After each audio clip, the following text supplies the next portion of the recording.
오늘 본문 말씀은 부활하신 예수님께서 도마라는 제자를 만나주신 그러한 장면입니다.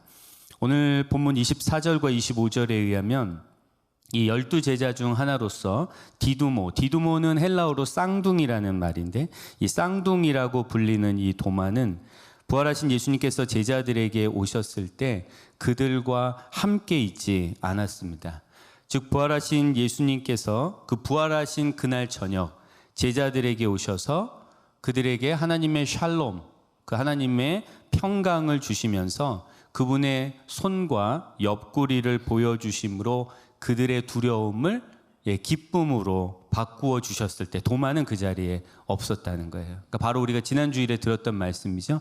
그때 많은 제자들이 두려움 가운데서 문을 다 닫고 있다가 부활하신 주님께서 오셔서 평강을 주시고, 그리고 주님의 손과 옆구리를 보여주시면서 그들의 두려움을 기쁨으로 바꿔주셨는데, 그때 도마는 그곳에 없었다라는 겁니다. 그래서 다른 제자들이 우리가 주를 보았다라고 도마에게 말을 했을 때 도마는 그 말을 믿지 않으려고 했습니다. 그런데 그냥 의심한 정도가 아니라 매우 강하게 거부합니다. 그는 이렇게까지 말합니다. 오늘 보면 25절에 보면 도마가 이렇게 말합니다. 내가 그의 손에 못자국을 보며 내 손가락을 그 못자국에 넣으며 내 손을 그 옆구리에 넣어보지 않고는 믿지 아니하겠노라. 아주 완고하죠? 굉장히 완고한 마음입니다. 그는 다른 제자들의 그 증언, 우리가 주를 보았다. 주를 보았다라고만 했겠습니까? 주님께서 믿지 않으려고 하니까 주님께서 그 못자국 난 손을 보여주셨다. 주님께서 그 창자국 난 옆구리를 보여주셨다. 그렇게 이야기를 했을 텐데 그 증언을 듣고 그것을 거부합니다. 그러면서 자신의 조건을 얘기하죠. 세 가지를 얘기합니다. 내가 그의 못자국을 봐야 한다. 내 눈으로 직접 봐야 된다. 그런데 그것만으로 충분하지 않다. 내 손가락을 그 못자국에 넣어봐야 된다. 그런데 그것만으로도 충분하지 않다. 내 손을 그의 옆구리에 넣어봐야 한다. 그래야 믿을 수 있다라고 말했습니다. 그는 그 자신이 직접 감각적으로 철저하게 경험해야 믿을 수 있다라고 고집했던 겁니다. 여러분, 왜 도마는 이토록 강하게 다른 제자들의 증언을 거부했을까요? 한 사람도 아니고 여러 제자들이 주님을 보았고 주님께서 우리에게 오셔서 어떻게 하셨는지를 구체적으로 증언을 해줬음에도 불구하고 도마는 왜 그 증언을 이토록 강하게 거부했던 것일까요? 물론 그의 성향이 좀 그런 성향일 수 있습니다. 우리 중에도 그런 분들 계시죠? 좀 끝까지 따져봐야 되고, 끝까지 확인해야 되고, 정확해야 되고, 뭐 이런 분들이 계시네. 도마도 그러한 기질, 그러한 성향을 갖고 있었을 수 있습니다. 내가 확인해야, 내가 끝까지 따져봐야, 그래야 그것을 받아들일 수 있다.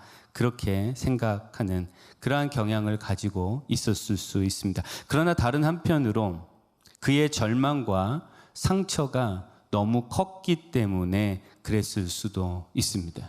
여러분, 도마의 입장에서는 어땠을까요? 도마는 모든 것을 버리고 예수님을 따르며 예수님께 큰 기대를 걸고 있었어요. 그분이 정말로 이스라엘이 오랫동안 기다리던 메시아라고 생각하고, 그분이 정말로 우리 민족에게 하나님의 회복과 구원을 그리고 해방을 가져다 주실 분이라고 그는 기대하고 있었습니다. 그런데 그 예수님께서 갑자기 십자가 형틀에서 처형을 당하셨어요. 그 절망감이 얼마나 컸을까요? 그리고 그로 인한 상심, 그로 인한 상처가 굉장히 깊었을 겁니다. 그래서 그토록 강하게 다른 제자들의 증언을 거부하였을 수도 있습니다.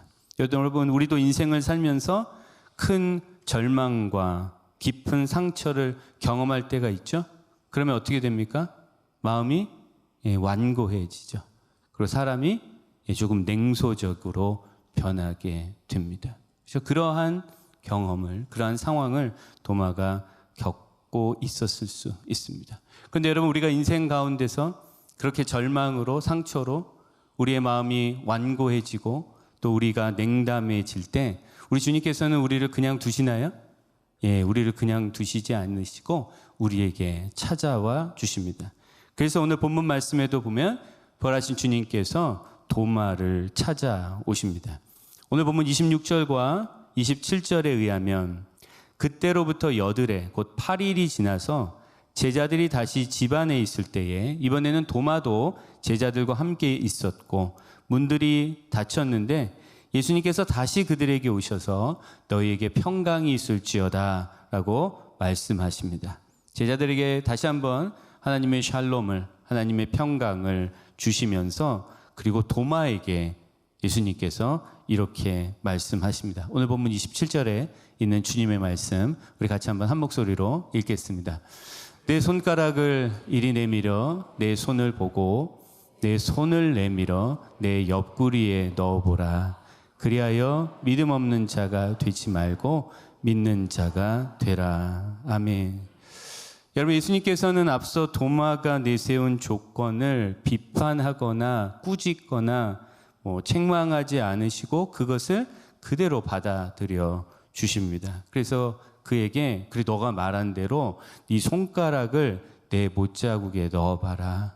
네 손을 내 옆구리에 넣어봐라.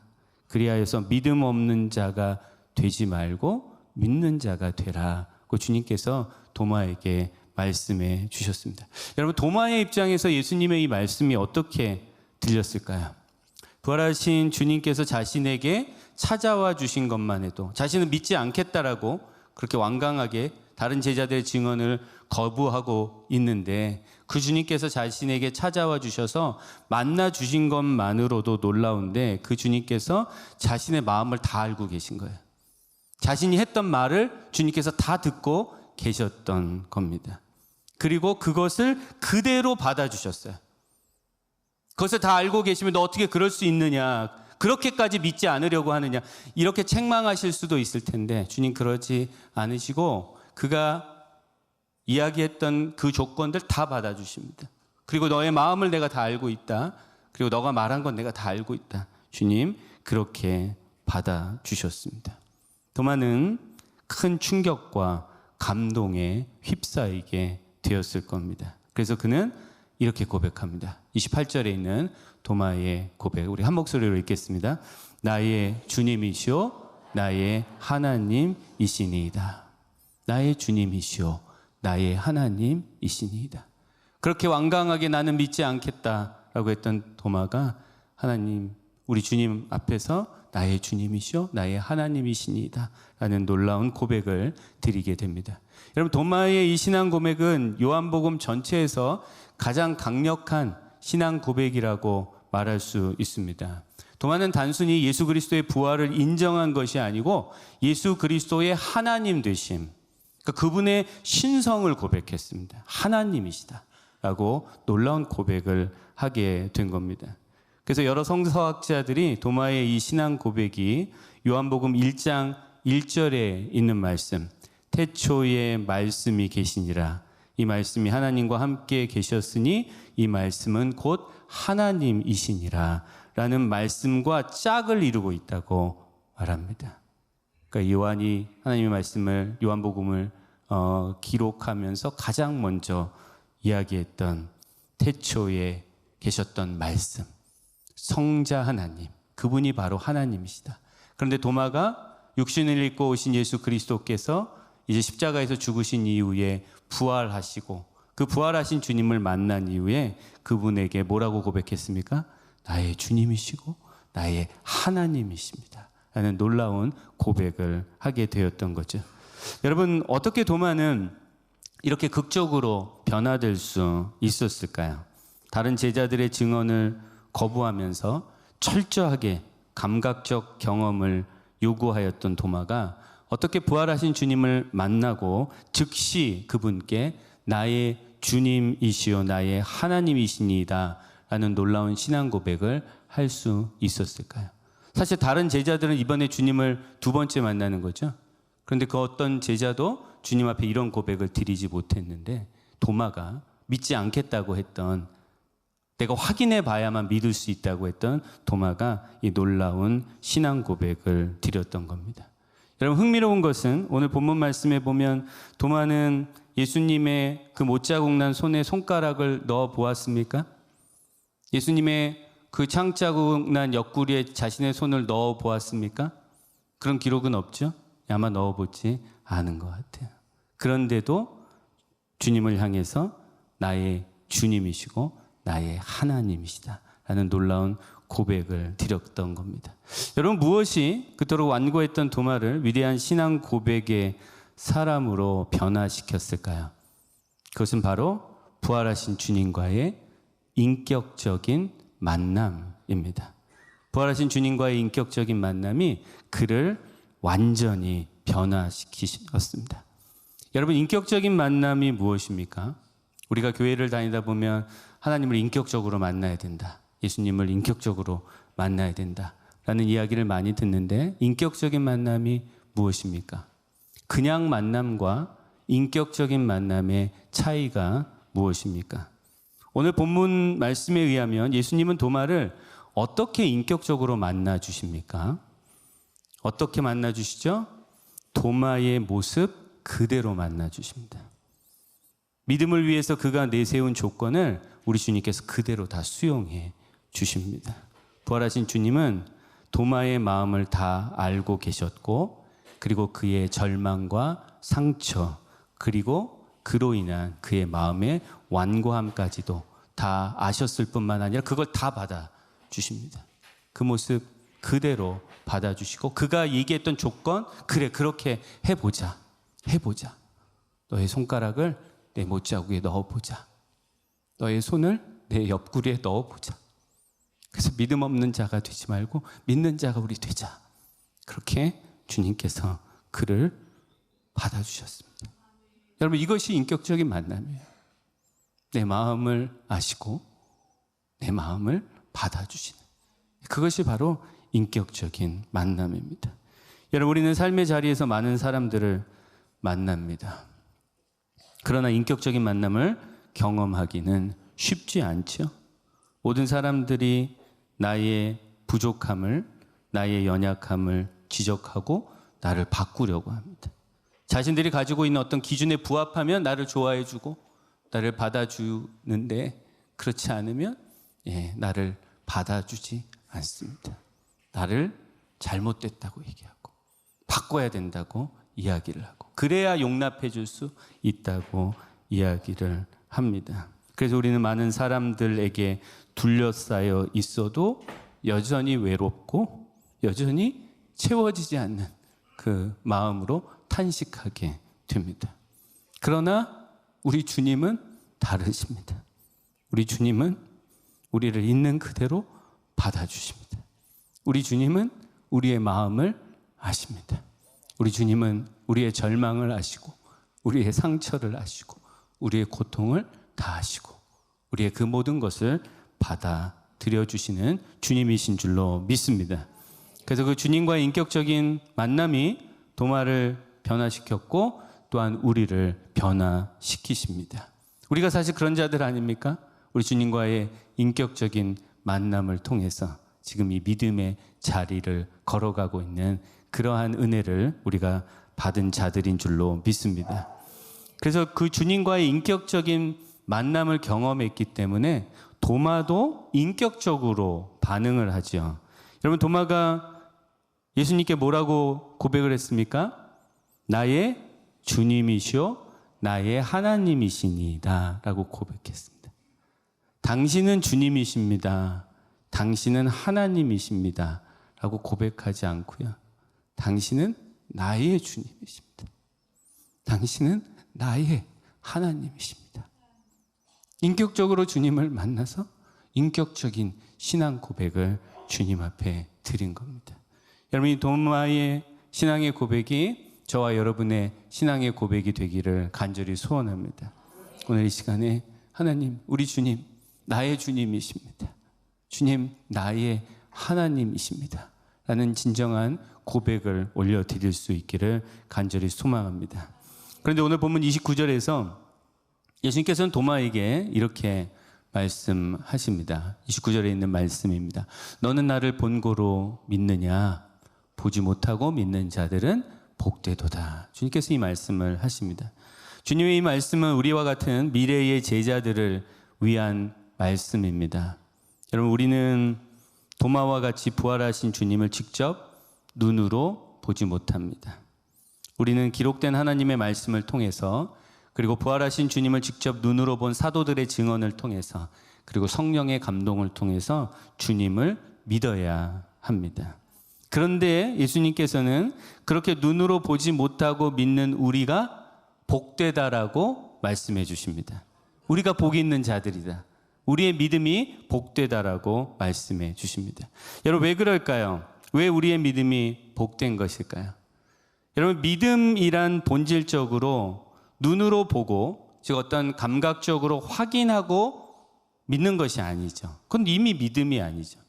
다 눈으로 확인해보고 검증해보고 이렇구나 라는 것을 확증해서 믿는다? 그거는 이미 믿음이 아닙니다. 진짜 믿음은 눈으로 볼 수 없지만, 감각적으로 확인할 수 없지만 어떤 증언을 듣고 그것을 받아들이는 거죠. 그것을 믿겠다라고 결정하는 것입니다. 그래서 그 눈으로 보지 못하고 믿는 믿음이 복되다라고, 그게 진짜 믿음이기 때문에 복되다라고 주께서 말씀해 주셨습니다. 그래서 사실 오늘 본문에 나오는 도마보다 또 부활하신 주님을 만나 주님을 믿었던 당시 예수의 제자들보다 후대의 예수의 제자들인 우리가 더욱 복이 있는 줄로 믿습니다. 우리의 믿음이 복이 있는 믿음입니다. 그런데 여러분, 이 복이 있는 믿음을 누가 우리에게 주셨습니까? 하나님이 우리에게 은혜로 주셨습니다. 여러분, 우리는 지성이 없습니까? 우리는 따지지 못합니까? 우리도 다 따질 줄 알고 우리도 다 판단할 수 있습니다. 이 성경에 있는 진리의 말씀이 우리의 지성과 우리의 이성으로 따져보다면 믿기 어려운 말씀이 많죠. 태초에 계셨던 하나님의 말씀이 인간의 육신을 입고 이 세상에 2000년 전에 오셨답니다. 그리고 그분이 이 세상에 오셔서 십자가에서 죽으셨는데 나의 죄를 위해서, 나를 대신해서 죽으셨답니다. 그런데 죽으신 그분이 3일 만에 부활하셨답니다. 그리고 부활하신 그분이 40일 동안 제자들과 함께 계시다가 하늘로 승천하셨답니다. 그래서 지금은 하나님 보좌 우편에서 우리를 위해서 간구하고 계신답니다. 그리고 그 주님께서 다시 이 땅에 오신답니다. 이것을 어떻게 믿을 수 있습니까? 우리의 이성과 지성으로 이것이 어떻게 믿어질 수 있습니까? 그런데 우리는 믿고 있습니까? 믿지 못하고 있습니까? 우리는 믿고 있습니다. 하나님이 우리에게 믿음을 주셨고, 하나님께서 그 믿음을 자라게 하셨고, 하나님께서 그 믿음을 든든하게 세워주셨기 때문입니다. 그래서 정말로 모든 것이 하나님의 은혜입니다. 세상 사람들이 듣기에는 도저히 믿을 수 없는, 말도 안 되는 것 같은 그 성경의 진리가 우리가 믿어지는 것, 그냥 믿어질 뿐만 아니라 오직 그것만 붙들고 살아갈 수밖에 없는 것, 오직 예수만 원하며 예수만 사모하며 살아갈 수 없게 만드신 분, 그것이 바로 우리 하나님이십니다. 그것이 바로 우리에게 베푸신 하나님의 은혜인 줄로 믿습니다. 그래서 우리는 늘 하나님을 찬양합니다. 그리고 하나님의 은혜를 구합니다. 우리의 믿음을 온전하게 하실 그분, 그리고 결국 이 믿음으로 승리케 하셔서 영원한 하나님의 나라에 거하게 하실 그분, 우리는 그분을 바라보며 살아가게 됩니다. 여러분, 마지막으로 오늘 본문에서 우리가 놓치지 말아야 할 중요한 진리가 있습니다. 여러분 외에 부활하신 예수님께서는 믿지 않으려는 도마에게 개인적으로 찾아와 주시지 않고 여드레 만에 모든 제자들이 함께 모였을 때 도마에게 찾아와 도마를 만나 주신 것일까요? 어떤 인격적인 만남이라고 한다면 오히려 도마가 혼자 있을 때 찾아오셔서 그를 깊이 만나 주시면 오히려 더 어떤 깊은 역동이 일어났을 수도 있을 텐데, 왜 주님께서는 도마가 다른 제자들과 함께 있을 때 제자들 가운데 찾아오셔서 그때 도마를 만나 주신 것일까요? 그 이유는 우리의 신앙은 지극히 개인적이면서도 동시에 공동체적이기 때문에 그렇습니다. 우리 믿음은 내가 그냥 주님 믿으면 된다라는 그런 개인의 믿음, 개인의 관계라고 생각하는데 그렇지만은 않다는 거예요. 우리는 공동체적으로 함께 주님을 믿으며 나아간다라는 겁니다. 여러분, 사실 도마가 의심과 불신앙에 놓이게 된 것도 그가 예수님께서 부활하신 저녁에 다른 제자들과 함께 있지 않았기 때문이죠. 그 제자들의 공동체에서 그가 이탈돼 있었어요. 어떤 이유였는지 모르지만. 그래서 그때 찾아오시는 주님을 그가 만날 수 없었던 겁니다. 그리고 그로 인해서 그가 의심과 불신앙에 휩싸이게 되었던 것이죠. 그래서 예수님께서는 그의 믿음을 회복시켜 주실 때 제자 공동체 안에서 그를 만나 주시고 그의 믿음을 회복시켜 주십니다. 그리고 오늘날에도 하나님께서는 우리의 신앙을 오늘날의 제자 공동체인 교회 공동체 안에서 세우시고 회복시켜 주십니다. 그래서 교회 공동체가 중요한 거예요.